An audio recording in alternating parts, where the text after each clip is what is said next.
Featured speaker this evening, Rebecca Burgess. Rebecca is considered to be a leader in the movement to create more humane and ecologically resilient alternatives to the conventional clothing industry. She is a weaver and a natural dyer, and for several decades, she has been writing and conducting workshops and lecturing on restoration ecology as well as fiber systems. In addition to her current work as affiliated with the Northern California Fibershed, she authored the best-selling book, Harvesting Color, about natural dye traditions in North America, not just California. And she also actually has another book that preceded that, or that has more recently been published, titled Fibershed. In tonight's presentation, she's going to focus on the plants and people and ecosystems within California that contribute to our fibershed here in the state of California. So welcome, Rebecca. Thank you for that introduction and for the presentations. Those were very inspiring, gorgeous pictures, I thought. All right, well, I think I'm going to share my screen. Let's see here.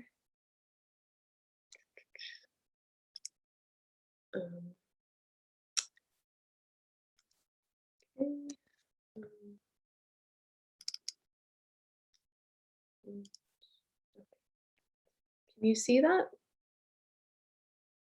Oh, everyone's muted. Yes, we can see. Yes. Oh, good. All right. So I've been involved in this work doing natural dyes from both native plant life and also plants that are often considered invasive, non-native, also horticultural species. And I've been doing that work for 25 years. And I did it as a function of trying to learn what alternatives we had to synthetic dyes. Synthetic dyes are made of fossil carbon, heavy metals. Molecular structure is bioaccumulating. We find synthetic dyes that wash off our clothes, even in the countries where we don't make the clothing, bioaccumulate in our waterways, in our bodies. Azo dyes are the primary dye that dyes most of the clothes, the industrially produced clothing that we wear. And it has a metabolite that is transformed when we're exposed to azo dyes. It creates an endocrine disrupting effect in the body if we're to somehow get it into our bloodstream, which can happen. So I've been looking into just kind of the toxicity of the system that clothes us, and both looking for alternatives, but also being very much a plant person, a gardener, someone who's very interested in, what we can do to restore biodiversity, maintain and enhance it. And so there's really is an intersection between my desire to be where I feel most at home, which is in intact ecosystems. And of course, the planet has very few of those left, but there's so much humans can do to restore those systems, starting in our own gardens.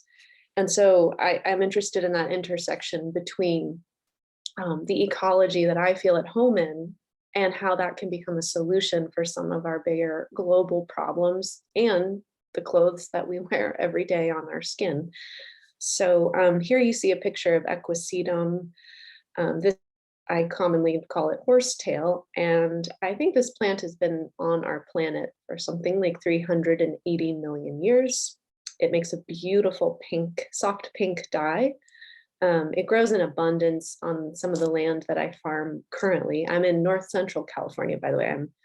I'm meeting you this evening from Point Reyes Station area where I do farming, and our organization Fibershed has a learning center. So Equisetum is popping up everywhere right now. It's coming up through our garden beds. It's an abundant species in bottomlands and in areas with high water tables. So this is just an example of like how I think of material culture, how I think of the clothing we wear, everything from the textiles to the toys, to the medicine, to the fuel, to the food, everything that we interact with and that nourishes us, protects us, entertains us, whatever it is, material culture is part of a bigger carbon cycle. And our lack of harmonizing with this cycle has disrupted our climate to the point where many scientists say that the amount of CO2 in the atmosphere, that concentration of 417 plus parts per million, hasn't been seen for at least 3 million years on this planet. And we did not co-evolve on a planet with this much CO2. In the era where there was that kind of density of CO2e, there wasn't ice in the Arctic. There was plant life much farther north. We had, in some cases, they say the tropics and in Antarctica. They're finding evidence of these things. So I very much am concerned with this issue of how we have not been harmonizing with the carbon cycle. So I always ask, are you wearing fresh carbon that came from plant life or animals that ate plants? Or are you wearing ancient stored sunlight and dead plant material in the form of fossilized carbon, which would be, are you wearing acrylic, polyester, nylon, capilene, polypropylene? Those are the materials that we have to extract from the Earth's core. We have to destroy ecosystems to refine that material, and we destabilize our climate by doing so. That's where most 60% by volume of what human beings wear on this planet comes from the lithosphere. And all of our synthetic dyes come from the lithosphere. So again, I'm always applying this understanding of carbon cycling to everything, because again, that lack of understanding of carbon cycling has really what has got us into the predicament we're in. So it's best we start thinking about it, and thinking about it in light of the economy and how we interact with the economy, which is through food, through textiles, through housing. So we can play a big role in harmonizing with the cycle just through the simple things we interact with. And so just history, I mentioned I was in what was called West Marin County. My family's been here for 5 generations. And by the time that my family arrived here, there had already been massive changes in the ecosystem due to Spanish colonization in California. The grasslands had annualized already due to Spanish bringing in a lot of livestock to this area. But that livestock brought annual grass seed. It brought a lot of continuous grazing. And so my friends who are in the Grayton Rancheria, the Coast Miwok and Southern Pomo, I'm on unceded territory as I speak to you this evening from basically the Grayton Rancheria, the cat community, historically managed and tended these landscapes. They say that was the biggest ecological kind of inflection point, is when grazing hit the landscape and annual grasses came, and the native perennial grasses could no longer compete with these European oats and other plants that came with the livestock. So my family comes around in the 1890s, and here they are. They're in a brackish delta. This is in part of Marin County, seeing the landscape, thinking it's beautiful, thinking California's golden hills are just part of what's normal. So by the 1890s, things had already really shifted, and the plant communities that even my great-great-grandmother communed with were very different than the plant communities, especially the oak woodlands and the grasslands. There's been a lot of shift in those systems, even by the time my ancestors arrived. But here's that culture of, this is a creek that now my mother still lives on. These are photos from 1920s. And this is the Corte Madera Creek right here that they're all swimming in. This is the Corte Madera Creek now. It's been dredged. All the little deltas have been filled in. So I grew up in this very brackish water delta, of which, like I say, you can see houses and levees. A lot of the northern part of California had these very dynamic wetland systems. So again, I tasted a bit of these native ecologies, but they were already, by the time I came around, very altered. So I really wanted to figure out what had caused that, and like how could I be supportive of more of a healing force on the landscape. And I really tied it back to like how my ancestors got very involved in land ownership and breaking the land up into little tiny boxes of space. This is mine, this is yours, we pay for it, we speculate on it, the price of land continues to go up. It pushes people off landscapes, it erases culture. So, Europeans brought this model of speculation and land ownership, and it's been very contrary force to the forces we need to really tend landscapes at large scales, which is actually what the Coast Miwok, before my family arrived, they were doing. They were tending much larger contiguous acres through cultural burning, through digging, through knocking, through coppicing. And the landscape was very much, it was a high functioning landscape, meaning when my ancestors came, it still was a very biodiverse place. And one of the things that I think about cultural organizing that helps create what I described with the Coast Miwok was their relationship to usufruct. So how do you tend a landscape when you don't have private property? How do you demarcate who tends what? Well, it's actually those who tend the system. Usufruct is saying whoever tends that tree, that tan oak species, that tree, whoever tends it harvests from it. And so there were, areas that were considered of one family or one tribe, but they only got to continue their relationship with that if they tended it. And you think about now, not those of you on this call, but so many people they own that land, but they don't tend it.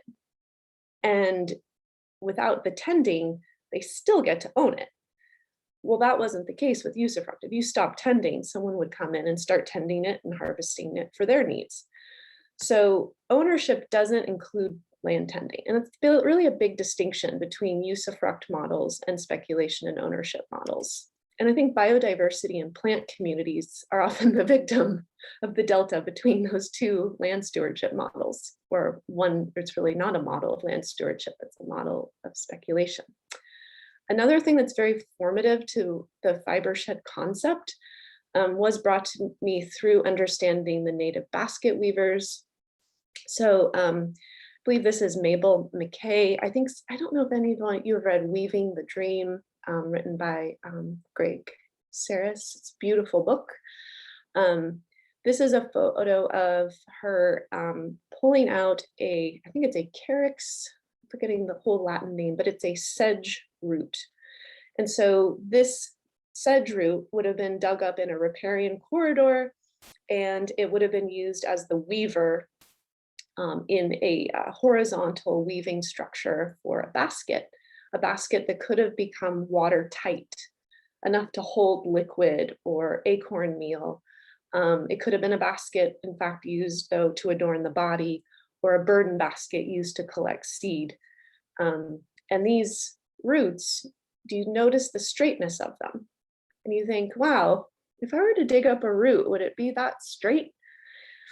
Maybe you would have coils and twists and turns. And some of you may know this, but a lot of the basket weavers would go into these riparian corridors that would look, often salmon habitat, very beautiful spaces that were very vegetated. The Spanish hadn't arrived yet. They often devegetated the riparian corridors because they didn't want their livestock to get predated upon, and watering holes is where that occurred. So before the Spanish arrived, there's a lot more vegetation of the riparian corridors, and basket weavers were going in and untangling roots when they were very young and sending them in a direction so they could grow straight. So they'd separate them from each other. And so they would go in at an infant stage of the plant and make sure that the plant was growing its roots straight so that they had this access to this beautiful straight weaver. So to me, it was like, wow, there's so much beauty in that relationship between your material culture, your cookware, or your clothing, and how you're tending a riparian corridor and enhancing the viability of this plant's life. because the longer and stretched out its roots become, the more access it has to nutrients, can tap into more water sources, can grow bigger. So I thought that synergy was very inspiring to me. And so I looked further into the tribal communities of my region and all throughout California. And I was reading, this is a diagram from Dr. Kat Anderson's book, Tending the Wild. And I was looking at how these regimes of managing grasses, if you look at the regenerative cycle of a perennial bunch grass, how beautiful it is that these basket weavers were disturbing these perennial bunch grass systems, maybe burning or pruning every 2 to 5 years. That new growth would come back. They would select, harvest what they needed for basketry, allow the bunch grass to fully develop, and then the regeneration cycle would start again.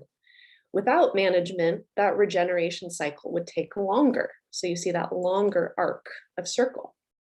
And then as no management at all continues, though, you do eventually get a senescent bunch grass. It needs some level of disturbance, and that could come from a non-anthropogenic source, and probably often did. But when you involve the human, you can enhance the regenerative capacity of the native perennial bunch grass. So that was also an indicator for me that the human being could be a regenerative force. And I have translated a lot of this approach into thinking about modern agriculture. Very dense human populations in a state like California. How do we think about the ethics and the tending and the stewardship that you see so elegantly articulated in a graphic like this? How do you apply those principles outward into modern contexts where, you know, there's a hodgepodge of all of us living here now, and not all of the human beings are sensitive to plant communities. You are listening to this, but many are not. So how are we going to do this? That's a question I ask myself consistently. But within that philosophy, I just wanted to bring up this graphic. A lot of the work that we do at Fibershed is underpinned by this basic concept that you see articulated in the graphic on the right side of the screen. So Native American activities allowed for the harvesting and the management of a plant species, and you might call it the manufacturing process, and the use of that product to all be very intersectional within a tight-knit geography. And sometimes, and often, it was the same person or persons doing all of that work together. So the feedback loops were very tight, meaning if you burned an area and you didn't do it right, it would show up in how watertight your basket was. Or if you mismanaged the sedge roots, it would show up in what your initiation dress looked like, or your burden basket. So you have this immediate feedback loop between how you were stewarding a landscape and the effectiveness of your material culture. And that feedback loop is very important for staying sensitive to the ecology, because your survival is quite dependent upon it. And you need your ecology to last in health and regeneration for all the generations. And you're conscious of that longevity and that need to sustain the human community over time. The contemporary subsistence activities that I've observed in how we make clothing and how we produce food is that these spheres are all separated. We often have someone manufacturing something, and then the user, the consumer, we call them, in another sphere. And then the harvesting and the management of the plant species is another sphere. And I don't know if my cursor shows up here, but this kind of space in between these spheres, I've come to know it as the chasm of exploitation. It's a high-risk environment where if you don't know how things are grown, if you don't have that feedback loop, you can often make decisions and choices that can be in many cases detrimental to the ecosystem, because you're just not sensitized to how you're not getting that immediate feedback loop. So in a modern context, again, most of us aren't creating everything we wear or creating everything we eat, but there are opportunities for us to tune into those systems by participating in the harvesting and the managing, even if it's not our full-time work, we can consistently find ways to expose ourselves. Even again, if it's not a sector of the economy we occupy, I always feel like it's been my responsibility to go see how my clothes are made, go see how my food is grown, because it helps me make more thoughtful and even reverent decisions. So here's another graphic I find really interesting. This is kind of the model that my ancestors came in with on the right, the very anthropocentric model, this idea that humans have, we control, which we do, we have a lot of impact, and then the rest of the world is below. And then on the model on the left, the concentric model, you see equality between animals, plants, water, Native American communities, or just communities, just not singular to North America, communities who've been on landscapes for 13,000 years, 20,000 years. You see a lot of this concentric model philosophy embedded in the way people live. The anthropocentric model often creates this model you see at the top, where we divide everything up. We think, humans are like, these are the ranches, these are the national parks, this is the land we conserve, this is the land we exploit, and we create these dividing lines. But as we know, in a growth economy, where growth is what keeps defining the modern form of prosperity, eventually your intact ecosystems will, in fact, be affected by your growth over here in the manufacturing center. These things can't all coexist comfortably if one part of the economy has to keep growing. It will eventually, and we see this all the time, development bumping up against plant communities, more and more water being used for this and not for the native ecosystem. So we have constantly these pushes and pulls because we have a very unintegrated system. So this has really informed my work. So now here's time for the plants. This is Baccarus Pillularis. This is coyote brush. I'm sure you have it all through your regions of California, or I'm guessing you do. This is a plant that is part of California's, I guess you'd call chaparral ecosystem. It responds very well to coppicing. It responds very well to fire. It co-evolved really well with browsing and herbivory. And it makes a very beautiful buttery yellow dye. And that's a hand-spun yarn from a Corriedale sheep. So that's just a really easy dye recipe. It's in harvesting color. I use about a 1-to-1 ratio. And I think it's the oils. When you cook coyote brush, your house will smell gorgeous. And the yarn smells really beautiful. And there's something about the oils in these very drought-tolerant plants that are the chaparral's plant community. The oil seems to impart something on the yarn that creates a very UV protectant element. So this color is not what we call fugitive. Fugitive, like running away. The color stays. And I've always wondered and tried to think of maybe it is attributed to these oils that are naturally in the plant. Mimulus auranticus, sticky monkey flower. This is a plant that I use consistently, and I give it little haircuts, and it makes an orangey color, but kind of a mustardy yellow, also very light and color fast. These are plants that I like to put in my own garden, and I like to tend them for dyes. Heteromeles arbutifolia, or toyon. This is a plant that has a winter fruit, and I use this. Sometimes I'll use ocean water as a binding agent. So I'll go to the ocean and I'll get a 5-gallon bucket of ocean water. I'll bring it back. I'll put that ocean water in a copper pot.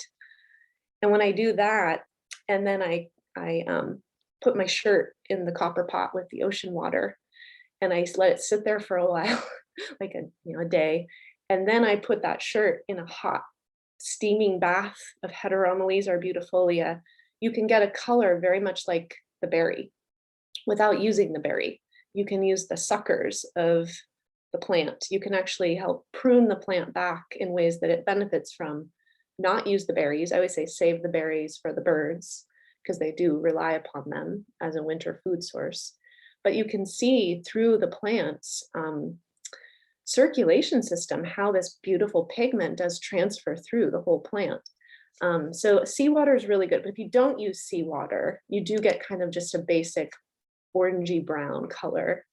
And this is orangey brown on a Corriedale sheep, and then on the right side, a merino sheep that are used in very small, thoughtful grazing programs up here. Coffee berry, I'm forgetting the Latin name, I'm sure someone here would know. And this also smells wonderful in the dye pot. And I forgot to say, toyon, when you're cooking it, smells like marzipan. Fills your kitchen with an almond smell. It's absolutely divine. Coffee berry, very similar in that, not in an almond smell, it has a nutty smell. It's very distinct and it's very lovely. That plant, actually, this is not the best example of the color. I can green that color. I can get like a sagey green if I take a little bit of an iron oxide rich soil and I toss it in the pot where I'm cooking the coffee berry. That's just straight up, tap water, but again, very light and color fast. And here is not a native plant. I think we call this French broom in our area.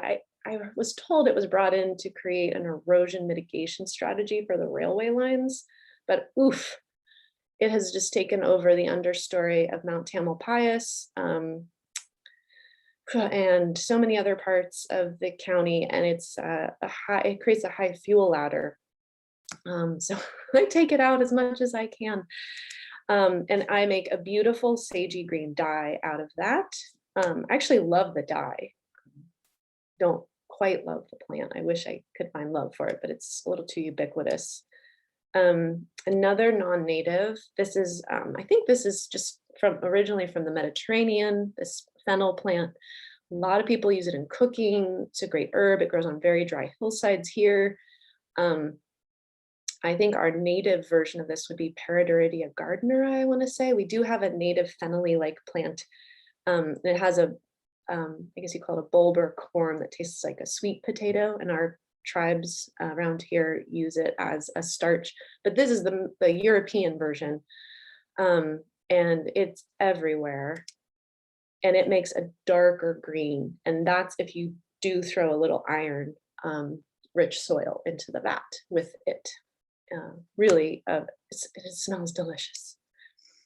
So overall, what I'm trying to figure out with my dye practice, with my fiber practice, is the more that we begin to take full responsibility for the creation of our material culture, living within the ecological confines, will have to be honored and put into action. And what I mean is, like, if you really just go in and you're like, wow, I want to see if I can make every part of this kind of create a positive feedback loop for the ecosystem, kind of hard to do. I mean, you might have to disrupt the ecosystem like people have always done, but it is a beneficial disturbance or a degenerative disturbance? How long will it take the system to heal? How tight is the regeneration cycle?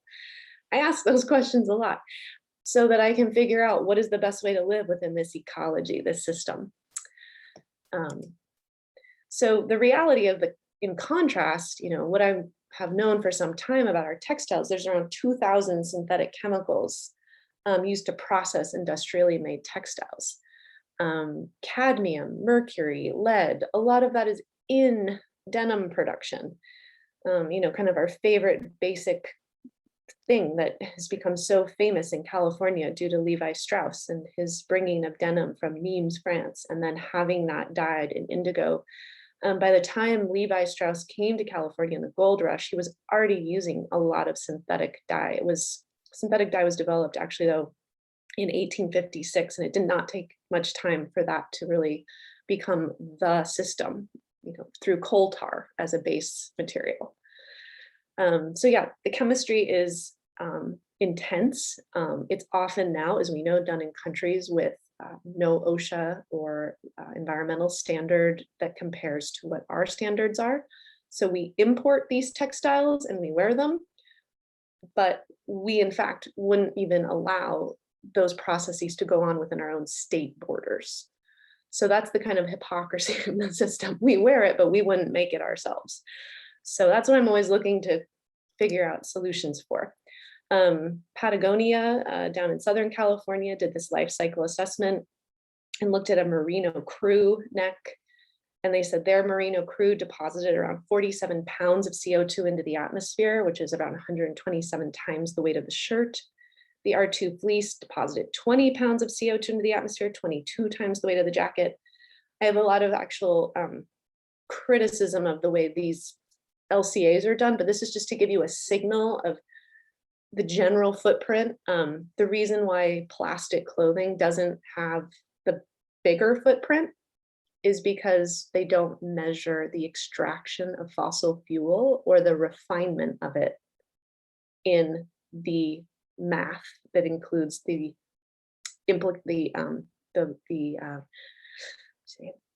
outcome of this fleece. So meaning they only start measuring the CO2 emissions when you already have the plastic made, not how you make the plastic.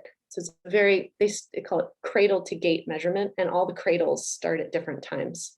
So it's hard to make these comparisons because companies make a lot of money off plastic clothing and they really want to keep using it because it's the way they create affordable clothing. And so it's not in their best interest to give you the true math. So here, this is a 10-year-old photo, but I started to look at how I could wear clothing all within my home geography and what would that look like, who was already on the landscape.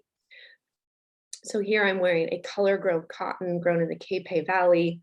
It's grown organically and biodynamically. I'm both wearing it and I'm holding it.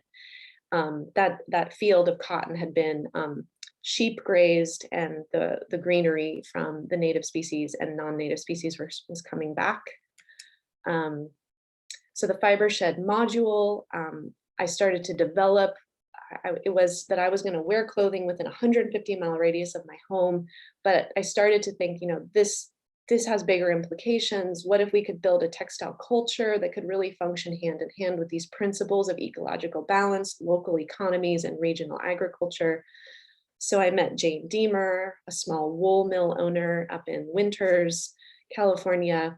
I met a lot of sheep who were actually being quite thoughtfully grazed on the landscape, being used for fire fuel load reduction, moved off the landscape during blooming cycles of certain plants, moved on the landscape to deadhead European oat grass. So trying to use herbivory as a tool for enhancing the ecosystem. And this is a picture of the Bay Area in watercolor, and these are all the people that helped me make a one-year wardrobe with plant material and animals material and handmade skills, all from the region. And so a lot of these people are still working with us today, 10 years later, to help us really form what we're turning into a California textile district. We're actually calling it a Western textile district, to see if we can really regionalize the most important parts of the value chain and do it really well.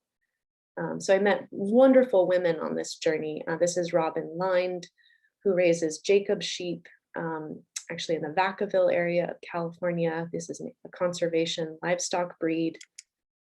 I had mentioned I was in that cotton field. This is the cotton grower wearing her own cotton and myself walking through her field together.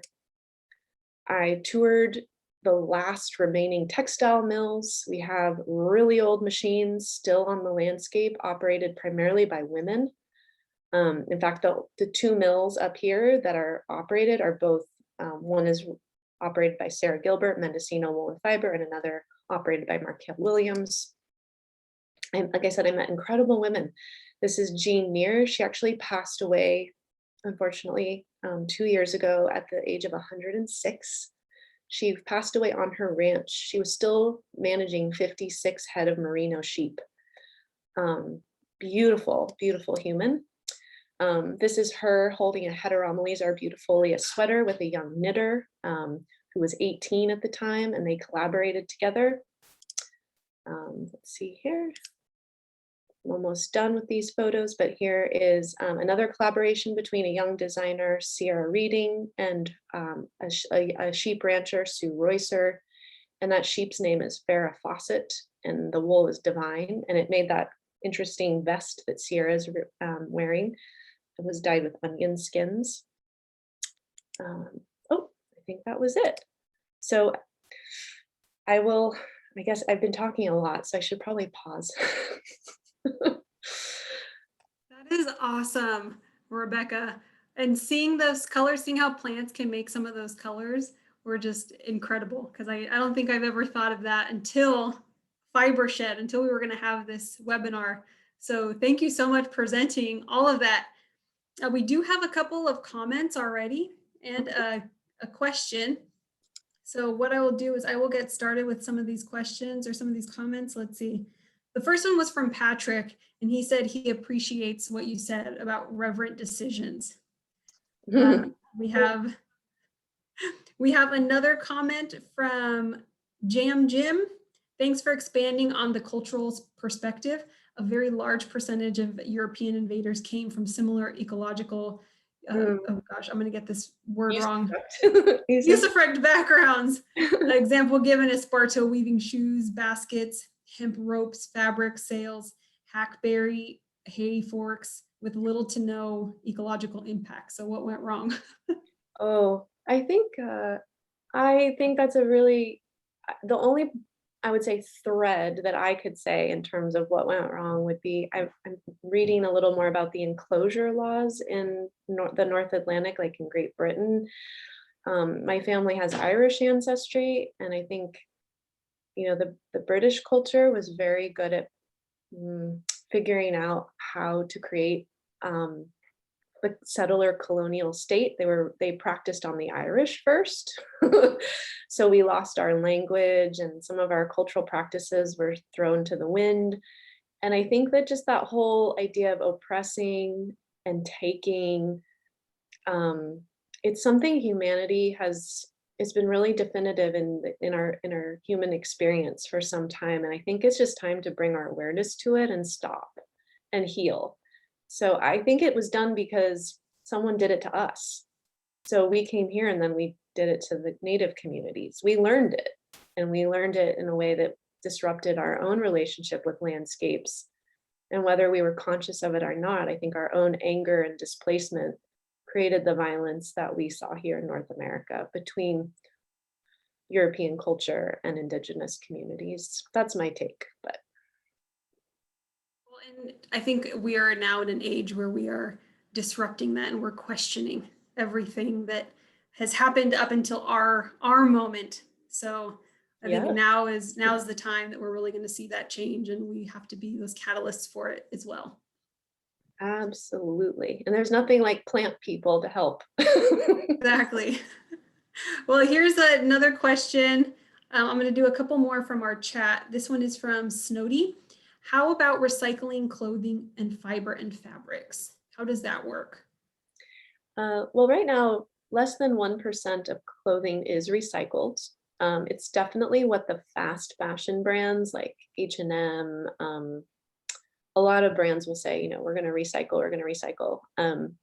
Where it ends up right now is in Accra, West Africa. There's a huge amount of textile that ends up.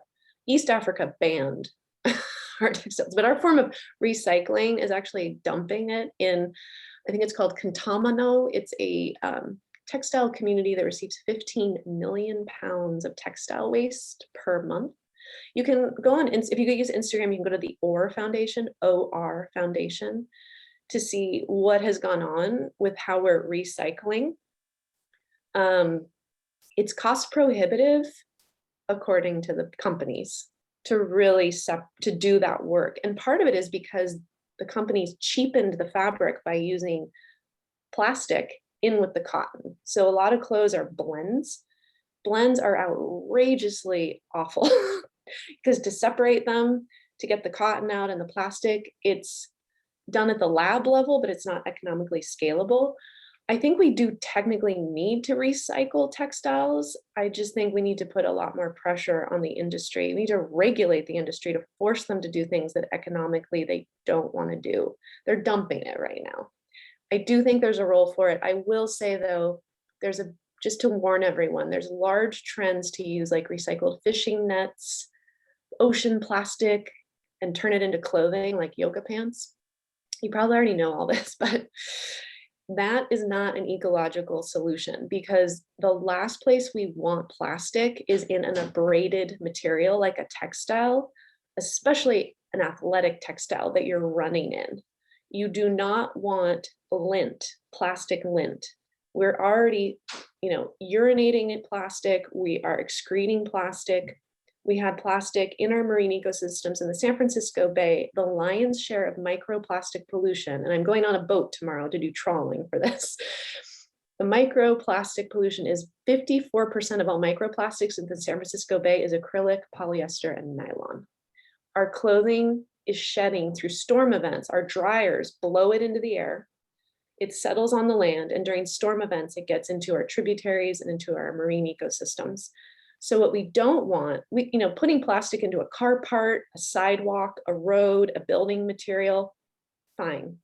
But recycling plastic into clothing or recycling plastic clothing into more clothing is very dangerous for our marine ecosystems, our bodies, and our soils. It's showing up in our soils, and it's clogging the metabolic pathways of soil microorganisms and stunting plant growth. It's very problematic. So recycling, yes, but let's keep natural fibers that have a decomposition pathway, like the plant fibers and the animal fibers. Let's keep getting those into the cycle. Exactly. And another question, so kind of similar, how can we scale up the Fibershed model? Yeah,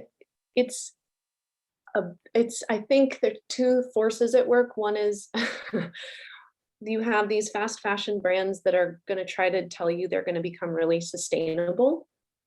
And I think a small percentage of what they do could be, but their bottom line is going to continue to have to be propped up by exploitive practice. It's just how the shareholder model works. I have worked with these large brands 10 years. You can buy good textiles from a large brand, but again, it's not enough of the ratio of what they make to be the fundamental change we need in the entire system.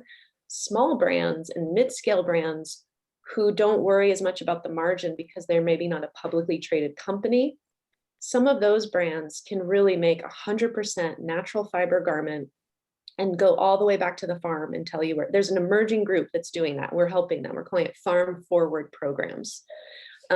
We do farm forward programs in wool right now, and we're just starting a farm forward program for cotton that's on the road. We're transitioning land to become organic, which is really the work we got to do. So some of the biggest brands, we will do a media launch, but we do have some very large brands doing this work. Wool, it was the North Face, Koyuchi, Mara Hoffman, Elizabeth Suzanne. There's some great brands out there. And if you go to climatebeneficialfibers.com, you can see that program and some of the brands we're working with, and you can support them. And we'll get cotton on the rails too here soon. Well, Rebecca, we're going to take just a very tiny moment just to thank anyone who might have to go, since we are at 8:30 mark. Everyone do know that this recording will be available on our website, our YouTube channel, and on our social media in the next couple of days. So if you have to go, we will have the rest of the Q&A section recorded. But before you do, make sure to mark your calendars for next month, for Thursday, June 10th. We are going to be welcoming photographer Saxon Holt, who will share excerpts from his and Nora Harlow's new book, Gardening in Summer Dry Climates, Plants for a Lush, Water-Conscious Landscape. So make sure to join us for that. Again, keep your eye out for our Zoom link and registration information, which again, we'll have posted all over on all of our channels. And lastly, if you have benefited from tonight's webinar or any of the content that we share online, please consider donating whatever you can to our organization. As you know, a lot of our revenue comes from our in-person events, which many have not been able to have in the last year, over a year now. But we are starting all of our in-person events, well, limited in-person events again in the summer, beginning with our Coffee in the Garden series. So that's another one. Keep your eyes peeled, guys. We're going to get all this information out soon. But know that before we have that, your contributions do help power our Zoom webinars. And you can make donations on our website at socalhort.org/donate. Or even better, what we love even more is if you guys join our society, which you can also do starting as low as $10 a year, and you'll get access to all of our webinars, in-person events as well. Plus, you'll be on our email list for our newsletter, which comes out monthly. And that you can also visit socalhort.org/join. So thank you again, everyone, for joining.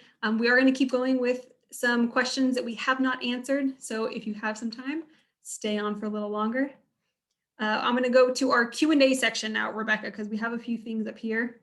Great. Liliana wants to know, do you use flowers or whole plants when dyeing? I use, well, when I use like a coreopsis, I'm sorry, I'm putting a bunch of stuff for answering this question. It's 15 million secondhand garments a week. That was the actual number, just 40% leave as waste. Okay, anywho, I use coreopsis flowers, just the heads. But in the plant species that I showed you there, I'm using stems and leaves. And the native plants, I really try to avoid using any flowers from the native plants. I use like flowers only when it's a plant I'm really able to do horticulturally. The sticky monkey is my only kind of outlier, Mimulus.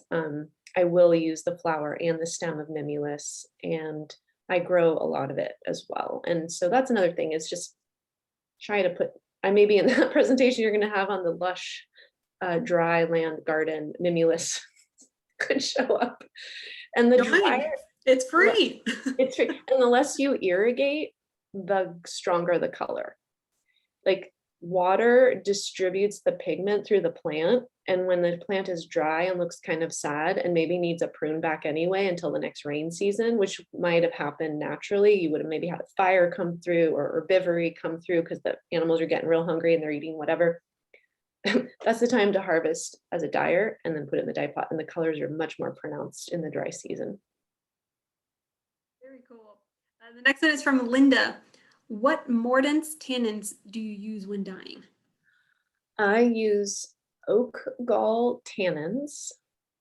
So oak galls from the black oak. I use the back end of a hammer and crush them, and I heat up tannin water. Cotton does really well in tannin.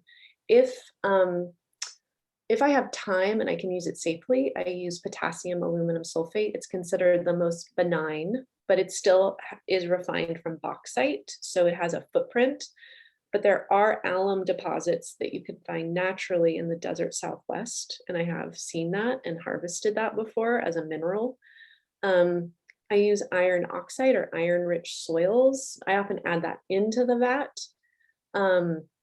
I'll take rusty objects and I'll put them in a jar, like stuff I find out on the landscape, like rusty nails or old stuff. Put it in a jar with water, add a couple tablespoons of vinegar, and the vinegar chelates the iron off the rusty stuff.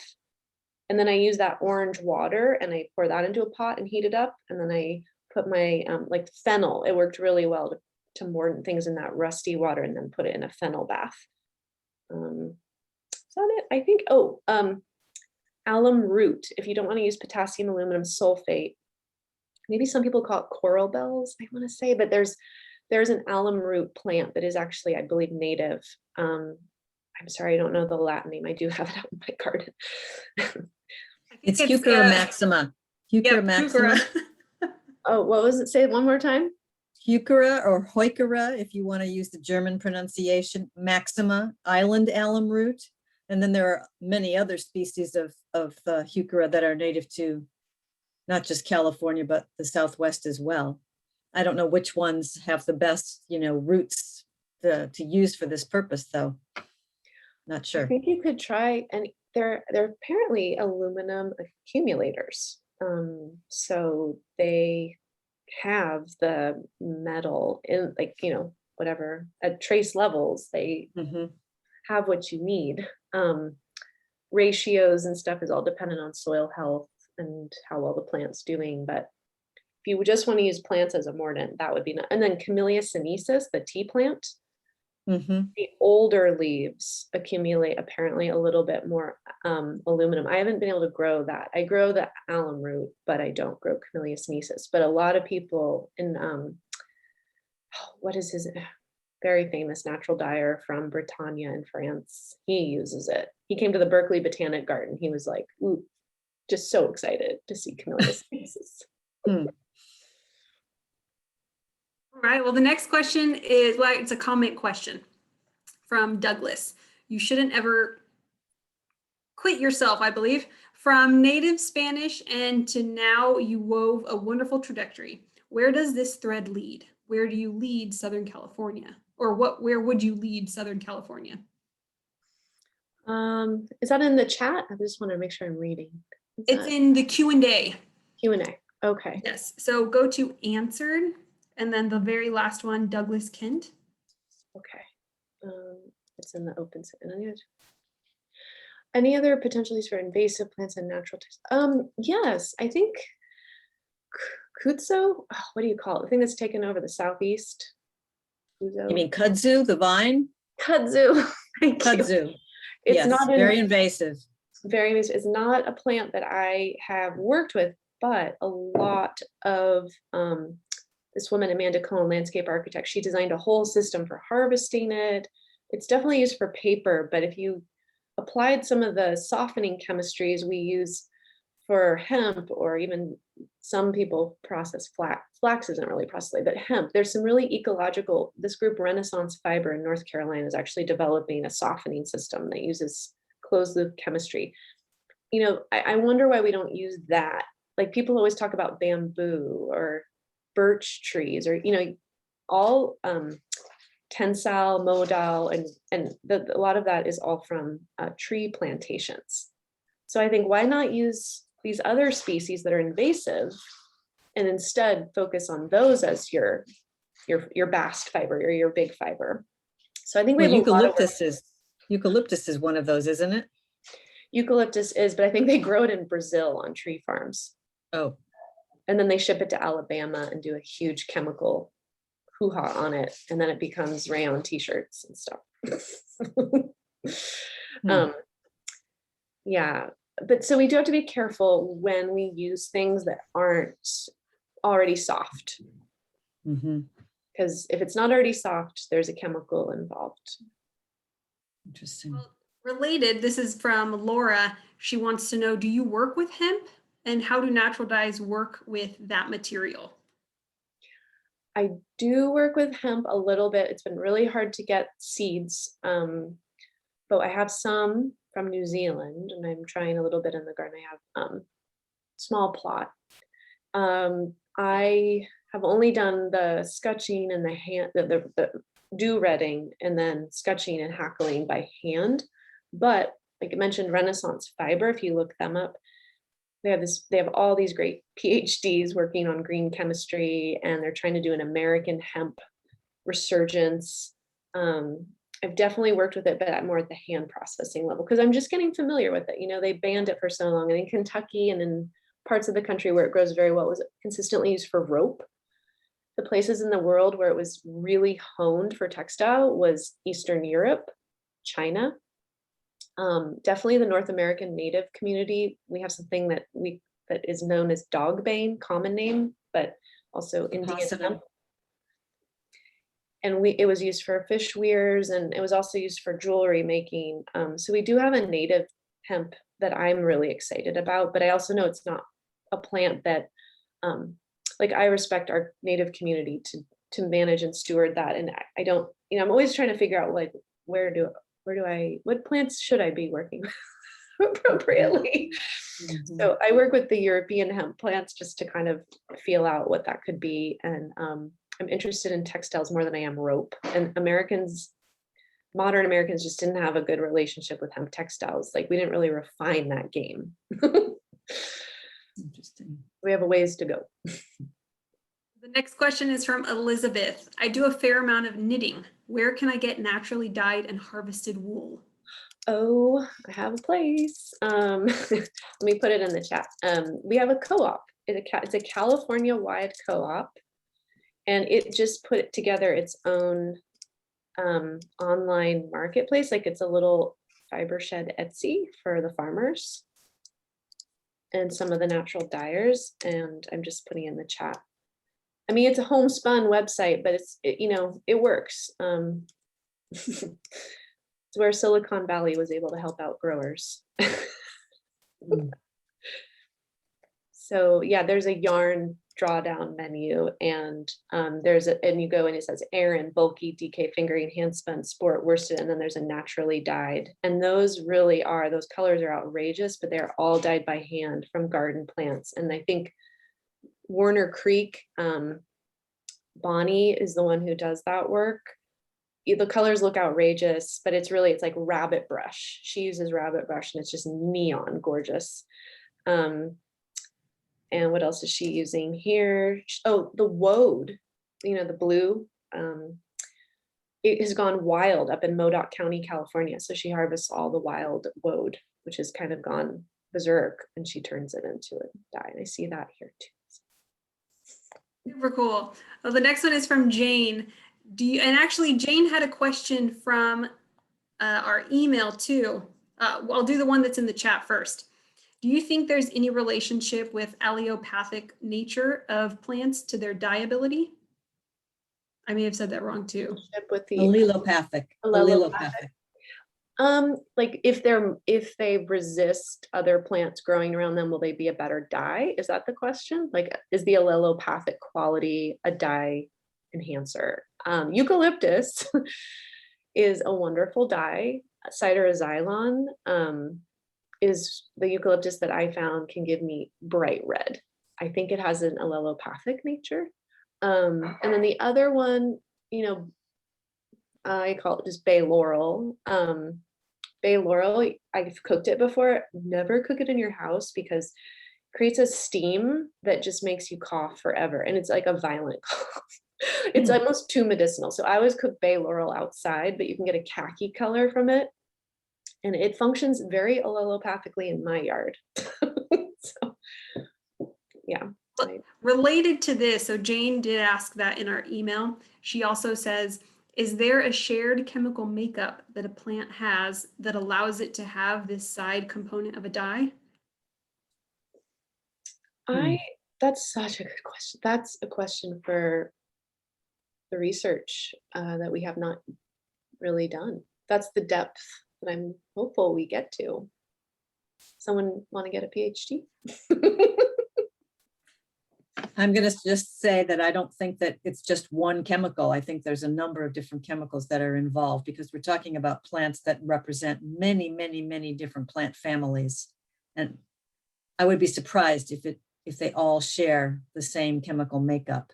But I could be wrong. This is way outside of my knowledge base, but I would be surprised. Yeah, I mean, I carry more of the folk tradition of it all that's been also disconnected from the long arc of folk tradition. Like I'm bringing back a folk experience through my own generation. And like, I think if I were part of a longer lineage, if my great grandmother and grandmother were involved, I mean, I'm sure I would have heard something more, but I feel like I'm newbie. And so I think, but that's the beauty is like, we have this space to get connected to place more deeply and start really digging into these questions, which I find like a great place for one's life's work. Yeah, it's good work. Thank you, Rebecca. I think those are all of our questions so far. If I missed any, I'm really sorry, anyone. But feel free to. I had one. I had one that I put in the chat somewhere, but I can just ask Rebecca. So through your work and your research, are there places around the world where there are certain cultures that are still producing the bulk of the large percentage of their clothing from plants that are indigenous to their region? Are there still some examples that we can maybe draw some, not only inspiration, but knowledge from? Yes. The Indonesian archipelago has remote island. So I just put it in the chat. Threads of Life is an NGO that I worked with, and I've spent a lot of time in Indonesia trying to understand what it looks like when you have continuity, cultural continuity in a textile system. The Koran tribe who transcends borders between Thailand and Myanmar. They have settlements across northern Thailand, and I lived in a village called Doi Tao, and they were alley cropping a cotton in between tamarind trees. And then they had a host of wild dye plants that were harvested primarily by the men. Cotton was primarily tended by the men, and the women did all of the fine art weaving on backstrap looms, and gorgeous. And the grandmothers did all the hand spinning. Everyone knew what they were doing, and they all did it well. I've been to those communities, and then, gosh, I'm sure others. I think the Pacucho cotton community in Peru, so at the edge of the Amazon, there's like almost tree-like cotton that they have perfected that's color grown. And I would imagine that in Peru, they're still making a lot of, or at least ceremonial clothing. And yeah, Oaxaca, Mexico, I haven't been. I stopped taking planes for climate change around the time I probably should have been working in Central America, learning more. But friends who go there bring back incredible stories and practices. So in Southern California, Porfirio Gutierrez, I'm sorry for not pronouncing his name right. Porfirio is an incredible natural dyer in your community who has all of the endemic recipes of Southern Mexico in his heart. Like, he uses, I think, Mexican tarragon and cochineal, and he's really holding the traditions. Porfirio, I'm going to look him up and see if I can. But he would be someone I think in your community could really. Abubakar Farah is from Mali in Africa, but he teaches in California. Incredible cotton and indigo tradition. Still wearing it, growing it, smallholder farms, whole thing. And that's Abubakar Farah. Oh, thank you. Linda P. He lives in Ventura. Linda, do you mind spelling his name out? Because I feel like I would do it phonetically and that could be wrong. Actually, Rebecca, we do have one last question from Elizabeth. I'm also a painter, primarily oil, but I do some watercolor. Can these dyes be used for painting, or are there natural watercolor pigment makers?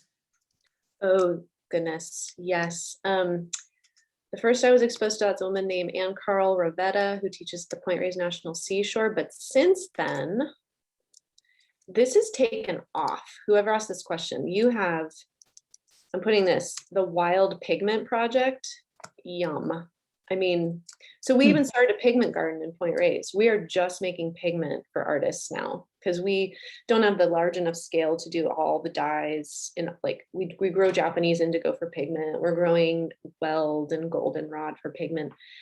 And just because it's 1/4 of an acre and we want so much color, we want purples, we want yellows, we want oranges and blues. We're growing all these patches for pigment, and the Wild Pigment Project is so inspiring.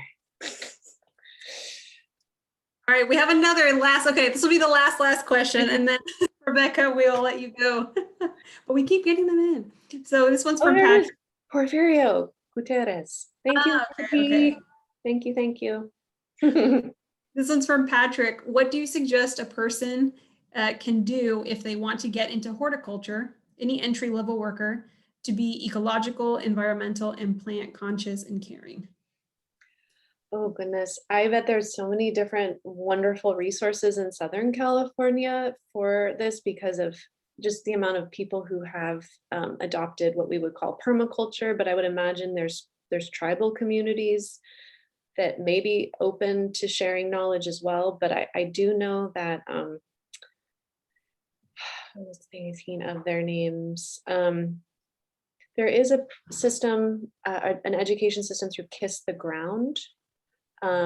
They have been doing some horticultural, I don't know how deep it is in terms of like getting to know all the names of the plants and their horticultural history and such, but they are doing some good work on regenerative ag and urban gardening.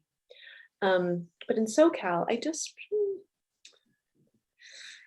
So there isn't the equivalent of your regional fiber shed that exists somewhere down here? they're totally, oh, I feel like such a jerk. Yes, there is, but it's, I was just thinking for horticulture trains, but the SoCal Fibershed led by Leslie Roberts, they have an amazing listserv, and Leslie does amazing classes. And in that network, I feel like there's absolutely here. It's a great community. I love the courses that they're doing. SoCalFibershed.org might also have resources. If you were connecting the horticultural practice, particularly to dyes and pigments and fiber, they would have in their network people to reach out to. Well, thank you, Rebecca. We do have a comment from Sandy who says, thank you so much. I've been trying to spread the word about how filthy much of the mass textile and clothing industries are. You've shared so much good information tonight, and I definitely agree with that. Oh, We've gotten so many comments too, thanking you for an amazing and a great talk. And likewise to Sharon, we have people who also say, bravo, very nice presentation from Mary Montez and Christian Kilka. So congratulations, Sharon, as well, for graduating the semester. And Rebecca, thank you so much for sharing your message with us too, and the work that you're doing, which I think all of us here tonight can definitely agree with you is much needed. And it can start with us, everyone. it can. Join your SoCal Fibershed, Wild Pigment Project, go to Porfirio's classes. You have so many good community members down there. And you can get cochineal off your Apuncha cactus, which I can't up here. So you got access to magenta down there. Color. All right. Thank you. Well, thank you. Thank you so much, Thank you very Rebecca. much. Thank you everyone for joining us tonight. We will see you next month. And remember, this recording will be online in the next couple of days. So keep an eye out for that. Take care. Have a good night, everyone. Bye-bye. Bye.